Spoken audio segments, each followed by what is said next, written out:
केला तरी रोगी मरायचा नाही. जखमी झालेल्या सिंहाचं विमान ऐकून सुद्धा बिकट सावधानावर धडात साबित आली आहे. घरदाराचा सत्यानाश करण्याचं वचन देऊन कधी अन्यथा कृती केली नाही. परोपकारी पुरुषाने आपल्या देहाची करणा बांधली तरी जिचा प्रचंड रोग त्याने खंडात महापुराला वाहत राहिला. एकरी पुरुष आणि सर्व सद्गुणी पुरुष प्रभाकर आणि त्याच्यावर दारूचे ठार हेमटा डोळ्याचं पात्र रक्त न होतं तो तुला त्या मनुष्याचा अगदी पशु झालेला दिसू लागेल. उन्माद अवस्था, प्रलय अवस्था अशा 3 अवस्था हटकून होतात. प्रत्येक दारूबाजाची दारूची पहिली ओळख हे नेहमी एकच त्याला नेहमी करीत असतो. दोघांचाही या शास्त्राचा श्रेय एकच हा एकच त्याला म्हणून बोला. आता हे काली पडून कळता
म्हणून जर तुम्ही दोघांना घेऊन हो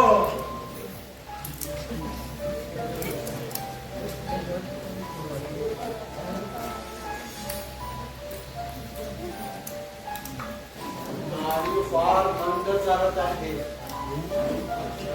आणि फार खरं करत आहे.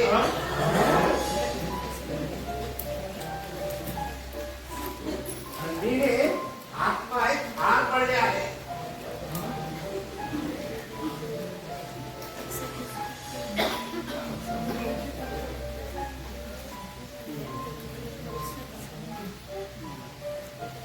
तापाला अंगारी हात जाऊ नये.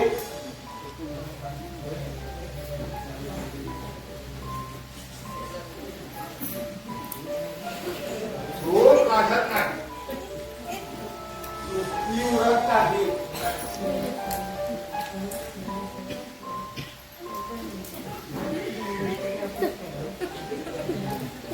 संचार कमी झाला. संचार वाचीर जरा आहे.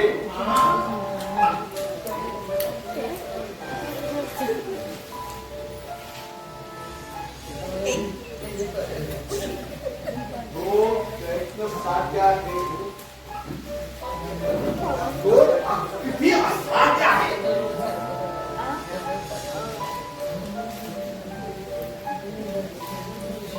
पाणी केलं तरी बरा होईल.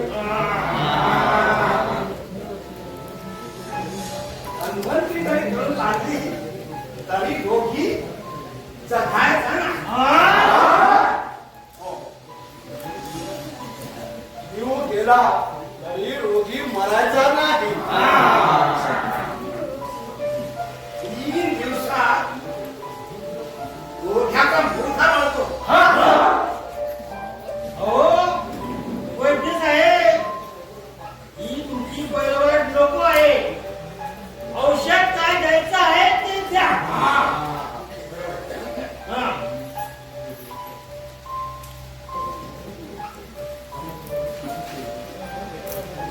माझा बरोबर मनुष्य द्या. औषध पाठवितो. दिवसातून 3 वेळा दारूतूनच द्यायचं.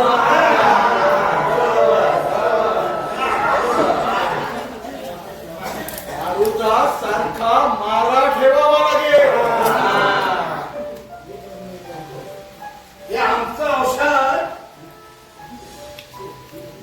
हे 3 दिवसातून देतो.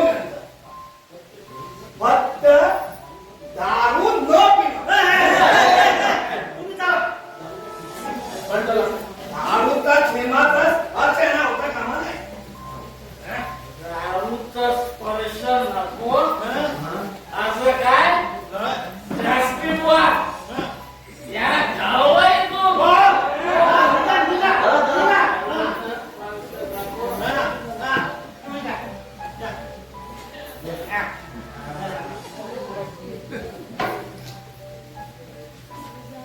हं.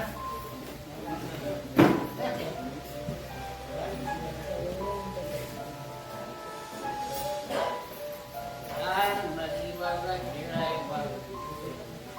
औषधासाठी दारू प्यायला सुरुवात केली तो दारूसाठी औषध प्यायची हे आपलं त्या यावर येऊन बोलवा आपले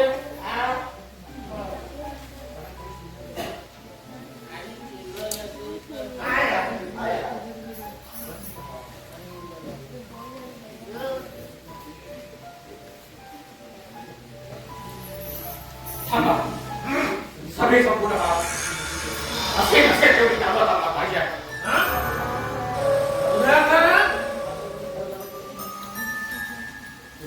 उदाहरण आमचं म्हणणं खरं झालं की नाही हो की नाही हो ना, हो.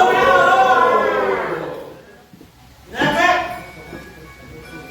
त्या सभासदची परीक्षा बरोबर झाली होती ना ती प्रतिज्ञा पुकारली माझ्या जोडीदार मूर्खानो तुम्हाला माझ्या स्वभावाची परीक्षा झाली नाही असे ना पण मला माझ्या हृदयाची परीक्षा अजून झाली नाही बोलल्याची मला एक वेळ माफी करा पण यावेळी मला विरोध नका जखमी झालेल्या सिंहाचं विमान ऐकून सुद्धा बेकार खाताना दूर व्हावं लागतं मला काय सांगते माझी कुचेष्टा करायची आहे करा. अगदी खुशाल करा आणि एका मुलाला लावून करा. उदाहरणार्थ ज्या रस्त्यानं जाणार आहे तिथं स्वतःची सुट्टीची त्याला मंजुरी नाही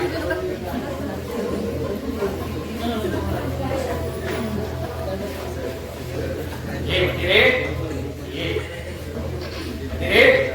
देवता नाही हे सांगायला जगातील मंदिराचा भांडा कशाला तुझ्या भूमी जादूला घडवलेल्या जनावरांना सुद्धा करणार तू एक राक्षसी आहे तू एक खात्मी राक्षसी आहे तू एक क्रूर राक्षसी आहे प्रामाणिक राक्षसी आहे गळा कापी म्हणून रडल्यावर तू गळाच कापीत आली आहे घरदाराचा सत्यानाश करण्याचं वचन देऊन तू कधी अन्यथा कृती केली नाही तू एखाद्याचं नाव घडवलं तरी अनोखी भाजी म्हणाला तू त्याचं नाव टाकत नाही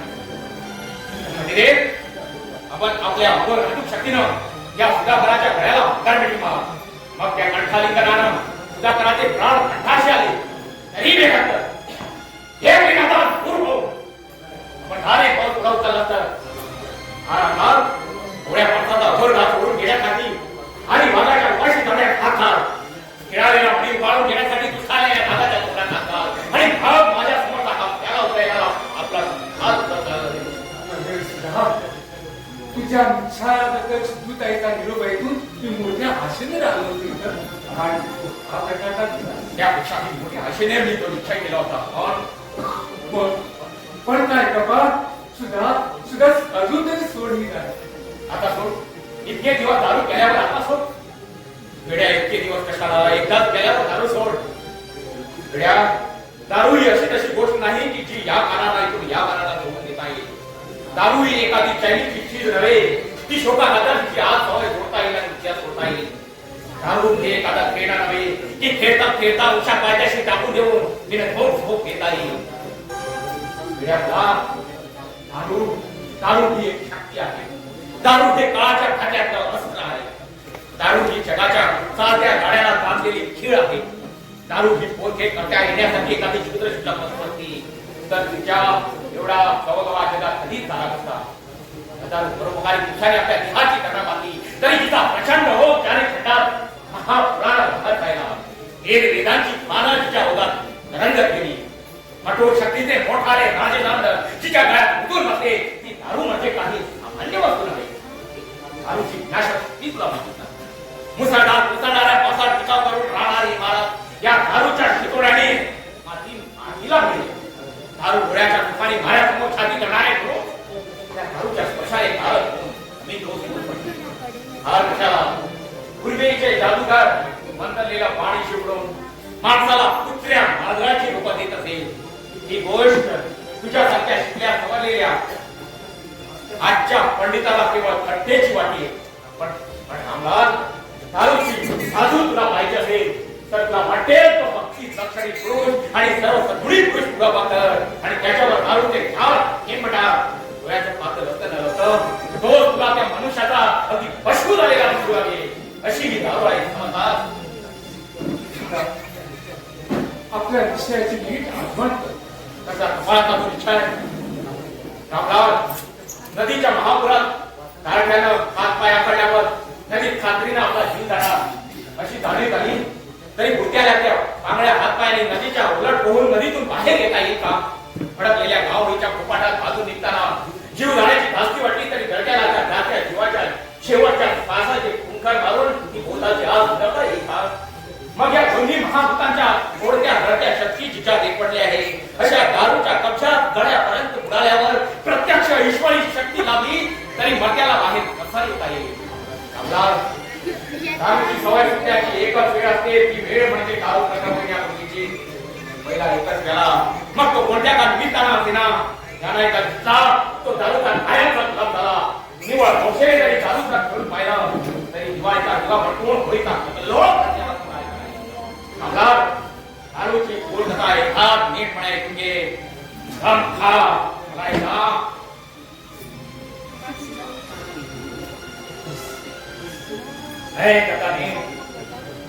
प्रत्येक व्यसनी मनुष्याच्या दारूबाज आयुष्याच्या समूहावस्था उन्माद अवस्था प्रलयावस्था अशा 3 अवस्था हटकून होतात. या प्रत्येक अवस्थेची सुरुवात नेहमी एकच प्याल्याने होत असते. प्रत्येक दारूबाजाची दारूची पहिली ओळख हे नेहमी एकच प्याला नेहमी करीत असतो. थकवा घालवण्यासाठी तंदुरुस्तीसाठी कुठल्याही कारणामुळे का होईना शिष्टाचाराचा दुरुपदेश म्हणून म्हण किंवा दोस्तीच्या पोटी आग्रह म्हणून हा एकच प्याला नेहमी नवशिक्याचा पहिला धडा असतो. एखादा अक्षरशत्रू हमार असो किंवा कवीचा कवी संजीवनी देत आलेली एखादा झाल असो दोघांचाही या शास्त्रातला स्त्रीगण एकच हा एकच प्याला. दारूच्या भंगीनं मनाची शक्ती दुर्कारल्यामुळं मनुष्याला मानसिक त्रासाची आणि शरीराच्या कष्टाची तीव्रपणानं जाणीव होत नाही आणि म्हणून या अवस्थे दारूबाजाला दारू नेहमी काळातच वाटत असते. सुरुवातीला जनलज्जेमुळे नवशिक्या दारूबाजाला गैरशुद्धीची भीती वाटत असते. आपल्याला पाहिजे त्या बेताची गुंगी येईल त्या प्रमाणातच तो पहिल्यांदा दारू पितो आणि म्हणूनच समूहावस्थेत दारू घेतलेले प्रमाणशीर घेतलेली दारू त्याला पिचकाळत आणि मोहकच वाटते. दारूच्या दुसऱ्या आणि तिसऱ्या अवस्थेचे दुष्परिणाम त्याच्या इष्ट मित्रांनी त्याला सांगितले ते त्याला अजिबात खोटे अतिशय युक्तीचे निदान दुसऱ्याच्या बाबतीत खरे असणारे वाटू लागतात. समूहावस्था संपूर्ण उन्मादावस्था सुरू करणारा हा एकच त्याला वर्ण तोल सोडणं ताल सोडणं कुठंतरी पडणं काहीतरी करणं या गोष्टी या अतिरेकामुळे कमी लागतात. रामराव ही ठाकरता ऐकून कंटाळलो होत. या उन्मादावस्थेत भरपूर उन्माद होईपर्यंत मनुष्याला दारू घेतल्याशिवाय चैन पडत नाही आणि समाधान वाटत नाही. इतक्या दिवसांच्या सरावामुळे शरीर आणि मन याला दारू ही अन्नापेक्षा अधिक महत्वाची होत असते. या उन्मादावस्थेत नशेच्या अतिरेकामुळे वेळोवेळी अनाचार आणि अत्याचार करतात. सावधपणाच्या काळी पश्चातापामुळे तो हजारो वेळा दारू सोडण्याची प्रतिज्ञा करतो आणि कमकुवत शरीराच्या गरजेमुळे तितक्याच वेळा तो मोडतो. गंगाव गरिबी आणि जाहीर देवरू याच्या कैदेत सावरून तो दारू सोडण्याचा प्रयत्न करतो आणि निर्जीव शरीर आणि डोळे मन यांच्या पकडीचा करून तो अधिकारी होऊ लागतो. पहिल्या अवस्थेत मनुष्य दारूला सोडित नाही आणि दुसऱ्या अवस्थेत दारू मनुष्याला सोडित नाही. उत्तरोत्तर अनाचार वाढत राहतात आणि त्यानंतरचे पश्चातापाचे क्षण मनास्थान विनाशे होतात. अशा वेळी जगाला तोंड दाखवायला वाटणारी लाज कोण पिण्यासाठी निर्लज्जपणाने दारू कधीही चुकणार नाही आणि सावधानपणाचा एकही क्षण आपल्या जवळ न येऊ देण्याच्या निश्चयाने तो हसतो खेळत दारू पितो. दारू न पिण्याची प्रतिज्ञा मोडतो आणि तशी प्रतिज्ञा पुन्हा करीत नाही. हा एकच त्याला म्हणजे दुसऱ्या प्रलयावर आज सकाळी सिंधू उपाशी प्रतिज्ञा करताना मला कल्पना सुद्धा आली नाही की आजच्या दिवशीच माझ्या तिसऱ्या अवस्थेची सुरुवात होणार आहे. रामराम, पहिल्या अवस्थेत मनुष्य दारूला सोडित नाही, दुसऱ्या अवस्थेत दारू मनुष्याला सोडित नाही आणि तिसऱ्या अवस्थेत दोघेही एकामेकाला सोडित नाही. या अवस्थेत दारू आणि मनुष्य यांचा इतका एकजीव झालेला असतो की जीवदायीपर्यंत त्यांचा वियोग होत नाही. अष्टोप्रहर दारूच्या दुःखीत पडला. एखादा रोग बळावल्यामुळे म्हण, एखाद्या मानसिक आघातामुळे किंवा अपघातामुळे ज्याचा इतिहास कायमचा चालतो आणि कोण एका धवारण्यासाठी अशी भरभर दारू पीत पडणं एवढा कटावा. सुधार काय करतोय? काय करतो आहे मी? ऐक रामदास, तू माझा जीवला निश्चित इतकंच आहे, पण ज्याहूनही एक अधिक निश्चित करता माझाच नव्हे, एकच जगाचा जीवा भावाचा एक जीवला मित्र निश्चित करता आहे. त्याच्या सन्मानाचा मित्र अरे त्याच्या पुढे जन्मांतरीने सुद्धा हात टेकले अशा हृदयाच्या यातनाने जन्मणारे जीवाचे जीवाचे कोण हात देतो? दुष्काळाच्या उपास मागण्याला त्राण पडणाऱ्या केवी वाड्या नाही जात नाही तुम्ही काकडे पडणाऱ्या दुःखाचा शेवट माय लेकरांचा दुःखाचा शेवट कशामुळे होतो? आपल्या जुलमी जोरानं जीव कोटीला काही करून सोडणाऱ्या नराभावाच्या नाशासाठी निराश परिस्थिती अखेर कोणाच्या तोंडाकडे पाहते? मृत्यू छान तो मृत्यू तुला आणि मला भेटण्यासाठी यायचा. अशा परोपकारी काळ पुरुषाला दोन पावलं आणायला गेला तर त्यात आपली माणुसकी दिसून येऊन त्याचे तेवढे कष्ट वाचतील. अशा रीतीनं या मला समोरे जाण्यासाठी या डोळ्यात येणार मी या दारूना तत्वान चांगला दुसऱ्याचा नाश केल्यामुळे आपल्याला करतो. पण मी ही आत्महत्या करीत आहे आणि तिथाच मला मून चढत आहे. मनुष्य समोर उभं राहणं धोक्याचं असतं. पण असा जीवाचा काय काय कारण एकच आणि ते ही हा एकच. अरे एकच कळा अरे काय आहे या एकच कळा? या एकच केल्यात काय म्हणून काय विचारतो? काय याची वेळ आहे? या एकच केल्यात काय काय नाही म्हणून तुला वाटतं? हा आपल्याला म्हणलेला आहे या काही सगळा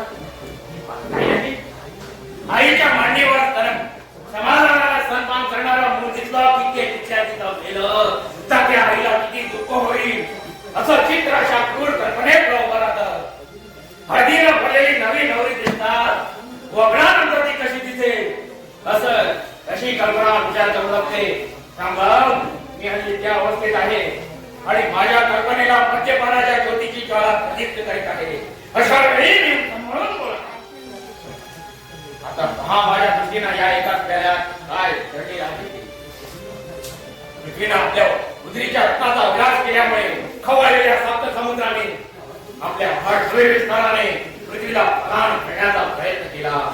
त्या फलफलायात परमप्रकाशाच्या आधारावर पृथ्वीनं आपला भार केला. पुढे आदित्याने जगाला जाण्यासाठी आपले 12 डोळे उघडले. त्या अग्निप्रलयात एका वटपत्रावर जे स्वरूप फलित राहून त्यांनी सारी सृष्टी पुन्हा उभारली. भयंकराच्या या अपमानामुळे अग्नी आणि पाणी यांनी आपापला नैसर्गिक वैर विसरून सजीव सृष्टीचा संहाराचा विचार केला. परिस्थितीचा प्राण घेण्यासाठी मत्सराच्या द्वेषाने तक्षकाने घोराच्या आळीचं रूप घेतलं. त्याप्रमाणे खवळलेले सप्त समुद्र या एकाच जलात समावून बसले आणि आदित्याने आपल्या घाण्याची आग त्याच्या नदीला दिली. मनुष्याच्या दृष्टीला मोहकपणा आणण्यासाठी धरण्या टाक्या विद्वांचं कुंकू काढून या पुढच्या आगीला लाल दिला दिला. मी बघितली ती दारू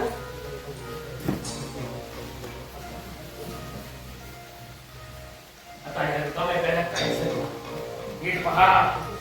म्हणजे श्रीकृष्णाच्या तोंडात विश्वरूप दर्शन प्रसंगी जे चमत्कार यशोदेला दिसले नाहीत ते या रम्य खेळात दिसले. काबाड कष्ट उचलून आलेला तत्वा लावण्यासाठी आशेला दारू पिणारा ह्या पहा मुलांच्या झोपड्या, निरुद्योगाचा वेग घालवण्यासाठी दारू पिणाऱ्या ह्या पहा श्रीमंतांच्या हवेल्या, केवळ प्रतिष्ठेपणाचं लक्षण म्हणून चोचल्यानं दारू प्यायला लागलेल्या वडक लोकांचा हात कांडा, आपल्याच्या भागाला न सांगणारी एखादी गोष्ट मदत दिली एखाद्याजवळ साधून घेण्यासाठी धूर्तपणाने त्याच्या बरोबर थोडीशी प्यायला लागून आणि पिता पिता स्वतः या दारू बुडालेल्या व्यवहार पंडितांचा हात मांगा, उद्योगी गरीब आशी श्रीमंत साक्षर खडकून निरक्षर व्यवहारी सर्वांना सरसकट खर्चमाची देणारा हा एकच या दारूबाज नवऱ्याच्या बायकांचं एक पांढरीत फटफटीत कपाळ, दारूबाजाच्या पोरक्या पोराची भीम, उपासमारीच्या काळ्या करत्या सवरत्या मुलाच्या पडाला उघडणाऱ्या माता पितांचा हे पाळणं, चोरीस गेलेले 14 रत्नाच्या मोबदल्यात या एकच गेल्यात कमावलेल्या समुद्राने दारूच्या रूपाने भूमातेची कैक रत्ने अकाळी पृथ्वी पडली आहे. स्त्री जातीला जगवण्यासाठी समुद्राच्या उदरातून जितके मोती बाहेर निघाले आहेत तितक्या दसपट आसवाची मोती दारूमुळे स्त्री जातीला या एकच न्यायालयात टाकली आहे. देवाशी बायकांची देवरू, बेशरम बाजार बसण्याची पद्धत, बेकार क्रीडांची बदमाशी, देशरात बादशाहीची जुलम मित्रांच्या मारामाऱ्या खून दगलबाजी, हा बघा जगावर आपण चालवणारा बादशाह सिकंदर दारूच्या अंमलाखाली केवळ भारेकरी म्हणून आपल्या जुलम मित्रांचा खून करतात. तो पहा मेलेला सजीव करणारा दैत्य गुरु शुक्राचार्य आपल्या त्या संजीवनीसह या निकट गेल्यास म्हणून दूर झाला आहे. जगाच्या उद्धारासाठी आलेले श्रीकृष्ण परमात्म्याचे हे महाराज या 56 यादव वीर दारूच्या एकाच पेढ्यात पडून अद्यपात बोलत आहे. मेल्या अष्टी होता अजून माझा हात धरतो, आता माझा हात धरून काय उपयोग आहे? अजून तुला हा एकच प्याला खट्टेचा वाटतो काय? बरोबर आहे मनुष्या, इतका वेळ कसा वाढून मी तुझ्या कल्पनेपुढे हा विराट स्वरूप एकच प्याला बुद्धिमंत उभा केला. तो या चित्तांतरासाठी नव्हे,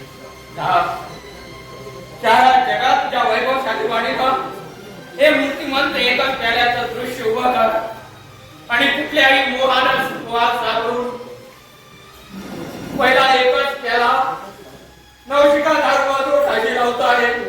तो हा विराट स्वरूप प्याला त्याच्या डोळ्यासमोर इतका विराट होते आणि त्याच्या वेदनेल्या हातीतून तो कागद पडाला आणि खाली पडून बंकून गेला. तरच या सुधाकराचा दारू बुडालेला जीव सक्त पातळाच्या खाली असतात तरी विश्वास सोडीले सुधारतात. आता यापुढे हे तुला काम आणि हे माझं काम. सुधाकर डोळ्यांनी हा भावत नाही म्हणतात, पण आता यापुढे मात्र प्रचित्या पुढे बोलू नकोस, म्हणजे ती मोठ्याचं भाव तुला लागणार नाही. भाई माझं दारूचं व्यसन एक वेळ सुटेल, पण माझं व्यसन सोडवण्याचा वेळ तुझ्या डोक्यातून माझं जाण्याचं कठीण. कमला एकच प्याला एकच अनुभव, केवळ दारू पुरता हा सिद्धांत मी तुला सांगितला नाही. गुहाची जीची म्हणून वस्तू असेल या त्या बाबतीत हा एकच सिद्धांत आहे. स्त्रियांची गोष्ट एखाद्या स्त्रीकडे कित्येक वेळा पाहिलं, सैने पहा भक्तीने पहा, जाऊ दे तू शहाणा आहे आणि शहरात ती माझी बहिणच आहे. तू तिला मनापासून मुलगी मानलीच आहे. चांडाळाच्या मनात सुद्धा इथं पापाची कल्पना येणार नाही ना. लाख वेळा तू तिच्याकडे निर्दोष दृष्टीने पाहिला आहे. बोलण्याच्या भरात बेसावधपणानं तिच्या अंगाला नुसता काही एकच फरक, पण तेवढ्यानं माणूस तिचा मातेरा होऊन तू जन्माचा पशु होशील. जन्माचा एकच त्याला एकच स्पर्श शब्दाचं शहाणपण शिकवायला आलो आणि शहाणपण शिकून वाढायला जातात. एकच त्याला एकच स्पर्श एकच कटाक्ष तेव्हाच्या कोणत्याही वस्तूचा पहिलाच प्रसंग टाळला पाहिजे. नंतर सावधपणाला वागून म्हणजे जन्माचा पशु शिरचा विकास पशु पशु सुद्धा आधी घरीच